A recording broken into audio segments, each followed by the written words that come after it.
Whoever said Journeys in Middle-earth was an easy game was an idiot. Oh, it was me? Hello everyone and welcome back to the BattleCast. We're taking Journeys of Middle-earth on to the Battlemap, and somebody's gonna get hurt real bad. So, we are back here, but this time with Battlemap. Where we left off, Beravor and Bilbo had both gained some experience, and we hadn't actually spent said experience. So we're going to go ahead and get back into our game here. Here we are, the BattleCast. Resume. Alright, so we had some experience to spend, and so this experience basically is for the Pathfinder and burglar traits or roles. So first we'll go to Bilbo and we can just add a card. So there's a couple cards we can add here, and I'll just find them for you now.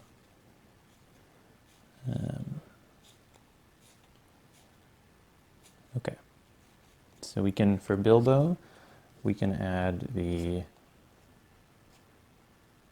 Words of Fortune, Sneaking, or Pockets. So I'll just go ahead and I'll show you these cards here.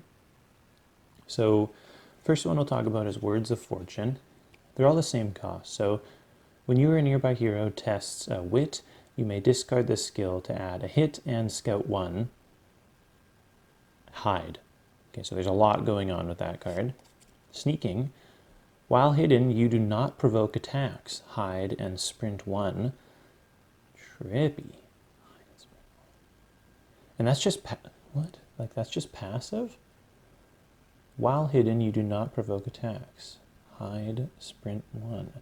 So if I prepare that card, I get its passive, and presumably if I discard the card, yes, I get the hide and sprint 1. Not bad.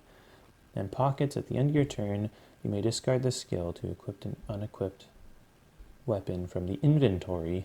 Rest 2. Interesting. Well, for me, I mean, given that I'm a burglar, I'm going to go for Sneaking. So we're going to add Sneaking to our deck, and then I'm going to come over here and say as much. I'm going to say I added Sneaking, and you see my experience goes down to 1, so I have like 1 leftover experience. Okay. The next is Beravor.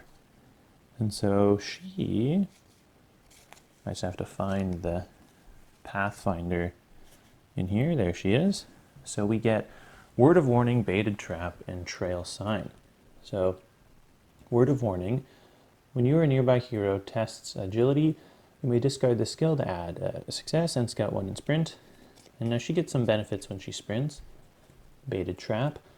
Aid. When an enemy moves into a space with another hero, you may discard this skill to apply 3 hits and pierce to that enemy. Very hardcore. Indeed. Trail Sign. Aid. After another hero moves into a space, you may discard the skill for that hero to choose to either move 1 additional space, become hidden, or interact with a search token. Oh no! That's hardcore. Especially because Bilbo is often off on his own. It doesn't say nearby space, it says a space. So yeah, we're going to take Trail Sign. Although, I mean, going into combat here, as we know we are, I guess I would be remiss if I didn't take Baited Trap. But that's the thing about the system, right? Is like we can unselect it and actually get it later. But I mean, yeah, it would be foolish of me not to take Baited Trap, I think, for this scenario, given that I know we're about to rough and tumble some of these things. Okay, cool. So we've selected. Great. We have 7 lore. So let's go ahead and continue. Yeah, we can change our roles if we want to, but we don't want to. So, cool. Gazing into the Palantir. Aha, okay, so we're gonna, so that one is actually this guy. And, oh yeah, no, okay, fair enough. Sure. So we'll have it just like that. Let's Just make sure you guys get a good view there. Yeah, it looks pretty good. Okay. A living silence hangs within the old stone walls. Apart from sounds of night and the crackle of small fires, there's no sign of defenders. Place battle map as indicated. Good. As you draw closer, the smell of too many people living too long in the wild surrounds you. Closing in on a single flickering light, you enter an inner courtyard. Place each hero as indicated. Each hero scouts 3. Right. So we're going to be starting off here. And we each get to scout 3. So let's go ahead and shuffle out Bilbo's cards. And we are starting with our, our basic pre-prepared innate skill. All right. I think I just have to reorganize here. So first off, we draw Sneaking, of course, the card that we just bought, Unyielding Spirit, and Time of Need. Now, Time of Need is cool because, again, if you didn't reveal any success, now given that none of these are success, we've got a high chance of drawing success. So I'm going to take Sneaking, and we're going to go ahead and we're going to prepare Sneaking because that card seems awesome. And as for which cards, I'm going to put both of these on the bottom because none are success. So, like, might as well, right? And then Beravor is going to scout 3. It's quite a big scout, actually. I think I'm just going to move this a little more. Yeah. There we go. That's a little more reasonable. Okay. So she's going to scout 3. And what does she have going on here? She is Fateless.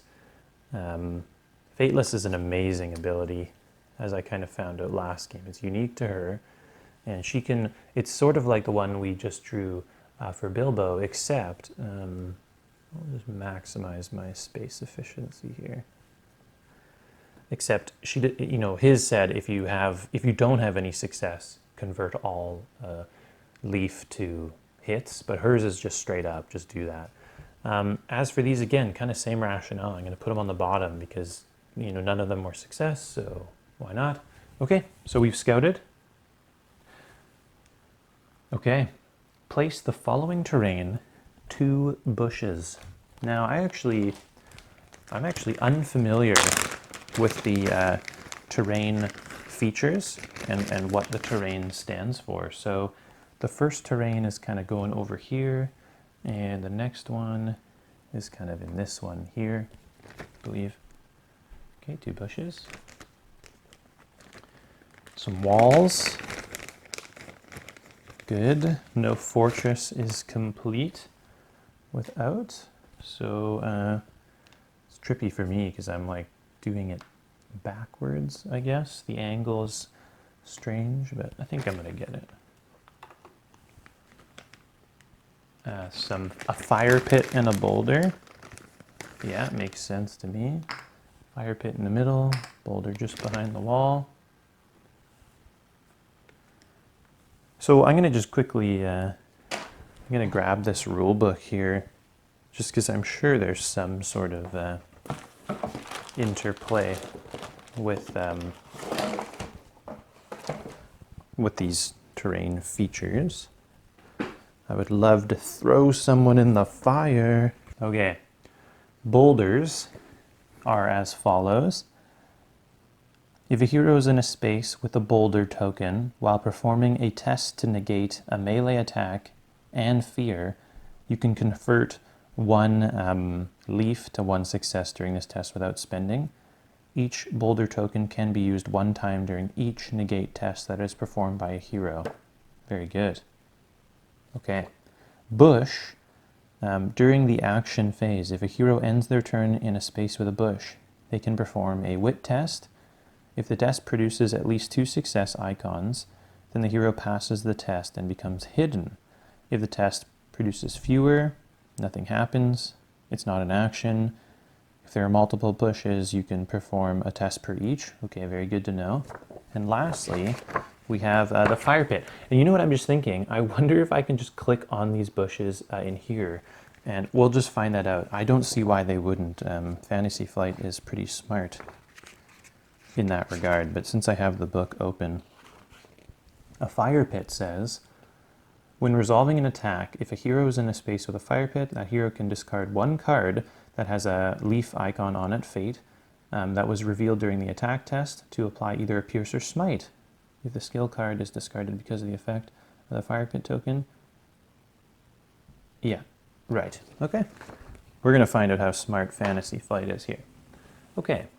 So from the shadows surrounding you step menacing forms. Torch in hand, an orc shouts a warning. We have guests! Defend the courtyard!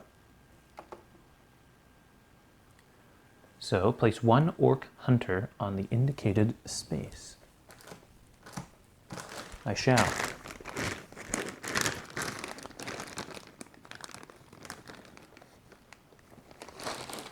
I'm going to put out my enemies in front.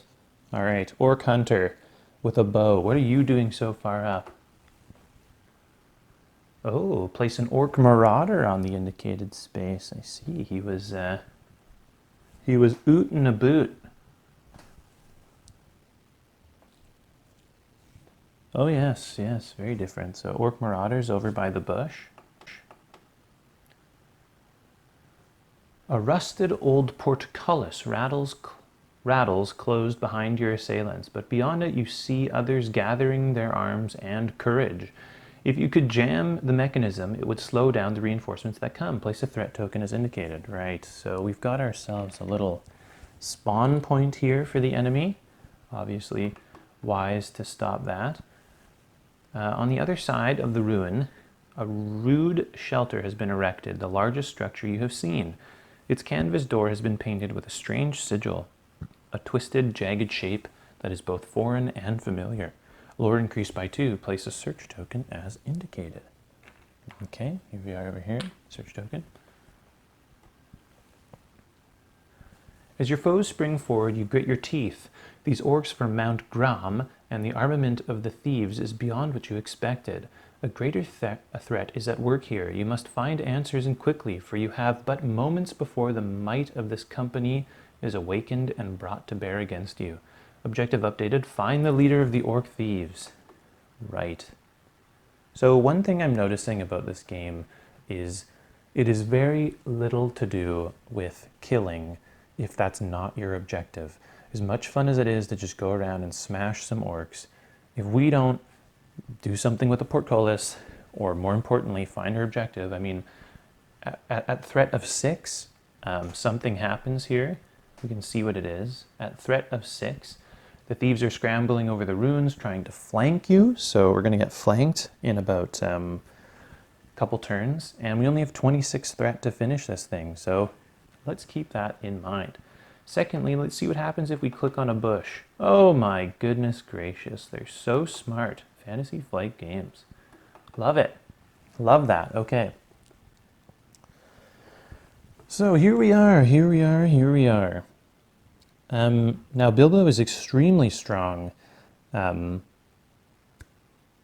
the fact that when he's on his own, he benefits greatly. So I think what we'll do with Bilbo, given that I can move 2 spaces, is we'll just and we want to use the bush, I suspect, for becoming hidden. So Bilbo, for his first action, he's going to go 1 and 2 over into the space with this orc savage. And while hidden, you not provoke attacks. That's very good. And and the bush is at the end of my activation, is that right? At the end, after you end your turn in a space. So I'm going to hit this guy, and he's actually going to hit me back, which is a bit of a bummer. It's a bit of a bummer. I really don't want to provoke attacks, so maybe let's think about that here. Maybe I go for the... Beravor could go in there and stun him, which is sweet. She could sprint, move, hit. Because what is that? That's 1, 2, in, out? No. Damn me and wanting to optimize this game. And how much health does this young man have? Mr. Orc. Can I smash this dude? A 5 with with an armor 2. So Bilbo's definitely the guy for the job. The question is, and he's good to go first because I think when you pierce, it takes it away for the turn. So I think we're just going to, I think we're going to go for it here. So self-sufficient is awesome, but I think I'm going to discard after you test, discard to become hidden. Yes. After I test. Okay, I think that makes sense. I'm going to move in. Bilbo's moving in. He's going to attack this fella. So he's testing his wit with his dagger. So he's testing 4. So 1, 2, 3, and 4. So a pretty altogether lousy attack. Jeez. But fortunately, because we're self-sufficient, we do at least we can turn 2 of these into a success. So we are going to hit for 2, but sadly, we don't even trigger our pierce, which was absolutely, bar none, the most important part. So he essentially just sort of absorbs our damage, which is a total bummer. But there we go. Now, after we test, we are going to discard the self-sufficient to become hidden. And I think the order of operations here is semi-important. Let me find hidden. So Bilbo is hidden, and it's important because when I am hidden, you do not provoke attacks. So that kind of I think the timing there worked out pretty well. So Bilbo is hidden, I do not provoke the attack that he would have done, and I've moved 1, 2 and attacked. So his turn is done. Now, can the enemy attack? No, he can't. And I could test to become hidden in the bush, but I'm already hidden, so whatever. Okay, on to Beravor. It was super not that exciting. So Beravor is going to go 1, and it's tricky because this guy has, his armor is down, so it kind of only makes sense to go in there and kind of smash him a bit. So Beravor is moving in, and she is testing her agility on there. And before, yeah, okay. So 1, 2, and 3. Great.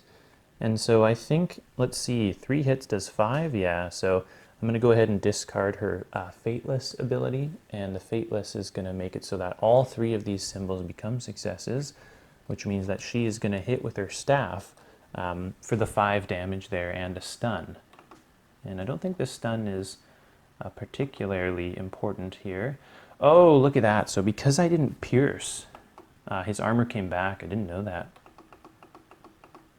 Wow. So the stun is important because he's not going to be able to hit me back. Wow, nasty. That was a bad start, Bilbo. Bilbo, come on. So she moved in, she did that. Now I do want to end my turn here. I don't want to sprint or anything like that because she does get to do the bush. So now her wit's not extremely good. So here goes nothing. So she's going to test her wit. So 1 and 2, and it's definitely not a pass. So she does not become hidden. Now I think she has a card that can make her once per round after I strike. I can scout 1. Okay, I could have done that, but it wouldn't mattered. Okay, so that's their full turn there. They went in and they did a little bit of damage to Buddy, but not as much as I had hoped. So end the turn. We'll see what happens here. Ay, ay, ay. So Mr. Archer guy moves 1 and attacks Bilbo or closest hero. So he does in fact move the 1. He does in fact attack Bilbo. So 1 hit and 1 agility negates. Now hidden says if you are attacked, before you test, prevent all melee and discard the spoon. It's not really an option, you kind of have to do it. So okay, I've prevented the melee. So now I'm doing agility negates, agility negates fear. So there you go. 1, I guess I should pull up all the cards here. There are all my successes, you animal. So I negate everything, which is fine, which is kind of what I would expect. The shadows deepen, threat increases by 5. Wow. Oh, right, because that threat token in the back. Rally phase. Ugh. Okay. Okay, rally phase.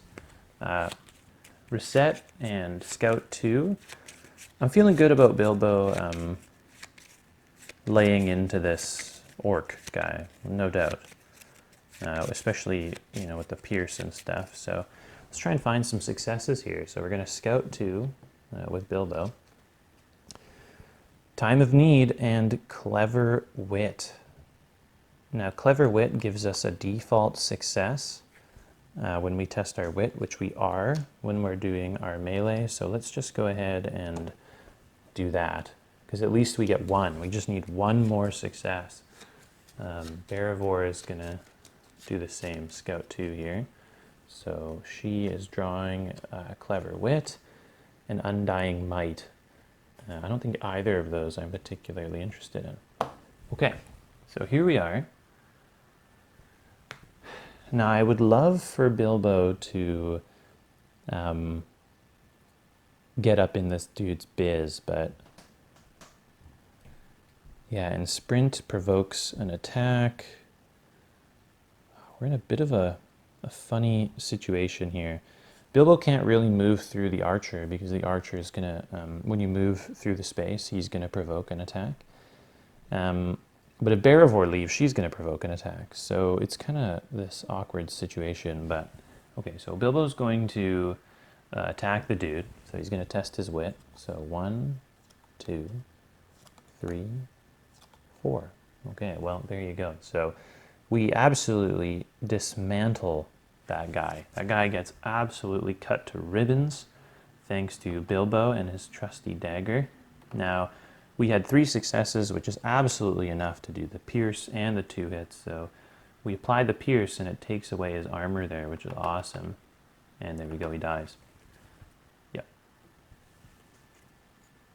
Good. Remove the Orc Marauder, nearby hero gains inspiration. Who do I want to have the inspiration? Who?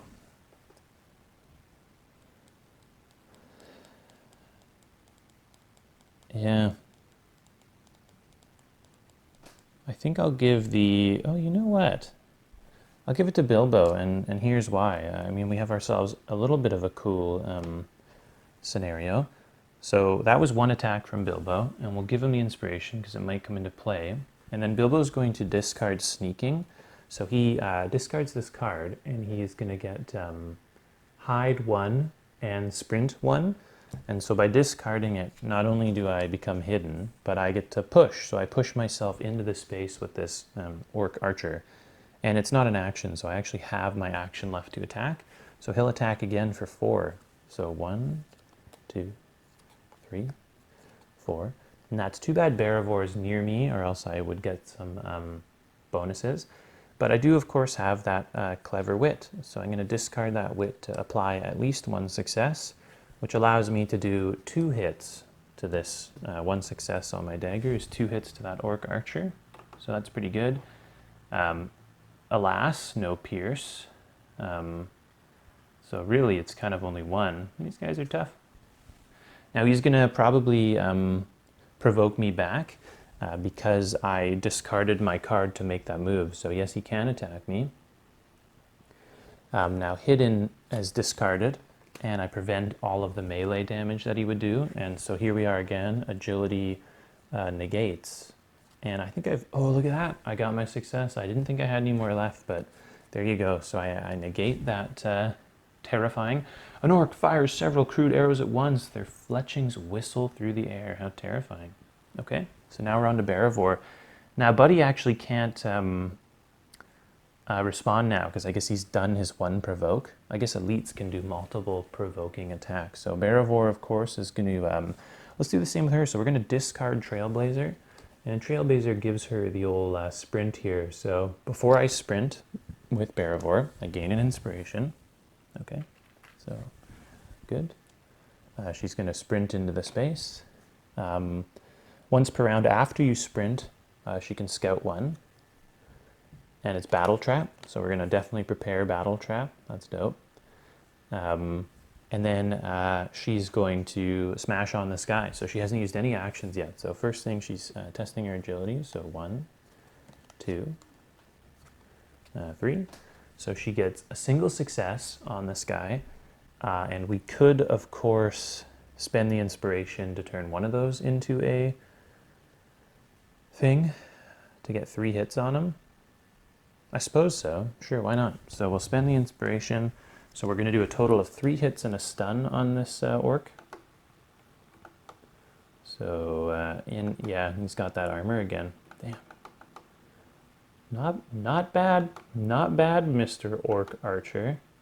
Their equipment was better than we expected. Okay, and then we're going to do it again here because she's only used 1 action. So 1, 2, give me some success. Oh, whammy. That's 2 success, so that's another, it could be 3 damage and a stun, or 4 damage, I suppose. And I probably should have done 4 the first time. Does this guy get his armor? Again, he does, but it doesn't matter. Regardless of which we chose, he is gonna die. I don't do 5, I do 4. Okay. Not bad. So we haven't taken any damage yet, which is nice. Remove 1 Orc Hunter. You or a nearby hero gains an inspiration. So, did I use this inspiration on Bilbo? I don't know if I did. We'll give it to Beravor, though. Okay. All right. So we remove this Orc Archer from the play. And that's actually the whole round. So we'll go ahead and do our tidy up phase here. Yep. Shadow phase. Threat increases by 5. 2 per person, 1 per threat token. Here we are. A banded archer on a high wall looses a shaft with practiced precision as more enemies scramble into the courtyard. Bilbo suffers 2 melee, which sucks, but agility negates. Now, before you suffer melee or thing, I can spend an inspiration to prevent 1 of that. So we don't know if I'm suffering any, but I think I am, because I think all my successes have been drawn. But his agility is 3, and look at that. So here we are. Yeah, so we are going to spend our inspiration, and this is actually off of his little cloak here, which is, before we suffer. So there we are. We're going to actually just be taking 1 of those, which still blows because obviously Bilbo only has 3 melee resilience. He can take 3 damage, so he's not a big strong man. So he suffers. So we flip it up. Oh, good, it's crushed. Deplete 1 of your inventory things and flip this card face down. Good. Well, fortunately, none of our items have any actions on them, so, okay. Place a Goblin Scout on the indicated space. There he is. Fortunately, he's not engaged with either of us. Place a Ruffian on the indicated space. There he is. Okay, rally phase. Wow. All right, my friends, we have almost breached the fortress, but we gotta stop here for part 1. Stay tuned for part 2, where I assure you, you will see one hell of a beating take place. The question is, who is on the receiving end? Thanks for watching. I hope you enjoyed the video. New videos come out every Friday or Saturday. If you enjoyed this video, consider giving it a like or even subscribing to the channel, or you can leave me a comment in the section below.